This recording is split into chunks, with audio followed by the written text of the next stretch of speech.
There's a local preacher in Memphis that I think is exceptionally gifted. I think that he could be a national name, but I just kept that to myself many years because I want to be his image consultant and tone down his dress. If I could get him to be in some of the a little less bombastic in the purples and the hot pinks and everything else, even though I got on a pink shirt. It's just, I think with the right look, this guy could be a national name. So then I thought about that thing. I want this guy to be mainstream, as if everybody that God's used has been mainstream. That's not true. I grew up in the business world where when I was in retail for years, and I was taught to make your dress neutral, be conservative so you can reach a vast amount of people instead of being so because for long years I would almost be buried in a white shirt because I probably wore a white shirt for 300 or 365 days. So excuse my pink, I'm giving myself permission today. But it gives you a broader range of people. When your dress becomes less a part of the conversation, they're more attent to you as a business person. That was an old thing. The thing is, though, if you have to turn into someone else to win them, is mainstream really worth it? Well, I will never wear my wife's name tattooed on my neck. Can I say that just because you have braids or dreads, that you're not as brilliant at what you do?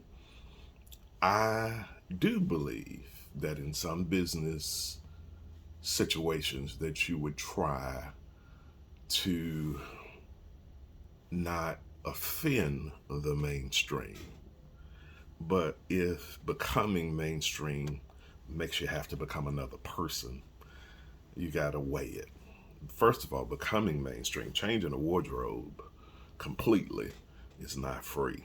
So that's the thing. So sometimes when you want so badly for someone to have a certain look, maybe you need to go out and finance the look that you want them to have. Gift it to them.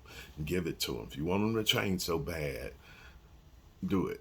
Some people, you don't like how tight that thing looks on them, or that young lady that works on the job with you, older woman. Maybe you just spend a little extra money and show. Let's do it on one. You ain't got to buy a whole wardrobe. Just show. Gift it to her and let her get the message. Uh, so some of my values are a little dated, I believe, but uh, they have worked over the years to an extent for me. But if you have to become a whole nother person to be accepted, you got to really think, is being mainstream worth that? God's greatest stars were always on the fringes. They were outsiders. I mean, I don't have a tattoo anywhere on my body. However, am I wrong to say that spiritual brilliance or greatness can't be possessed by one that has a tattoo? I don't know. I want your input on this one. So many times, mainstream is the prize, and mainstream may make you have to change who you are. So, are you really winning? There are always people that can get success in their own little niche, with their own little tribe, in their own little places.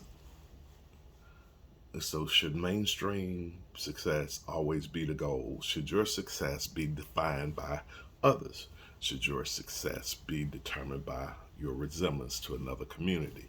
Should your success be contingent on this person's approval?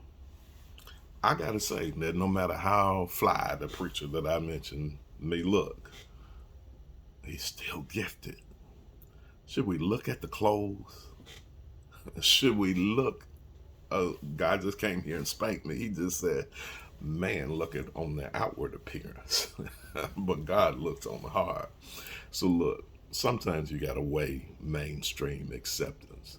If mainstream acceptance will make you become a whole different person than who you truly are, is it worth it? Let me know what you think. Be blessed.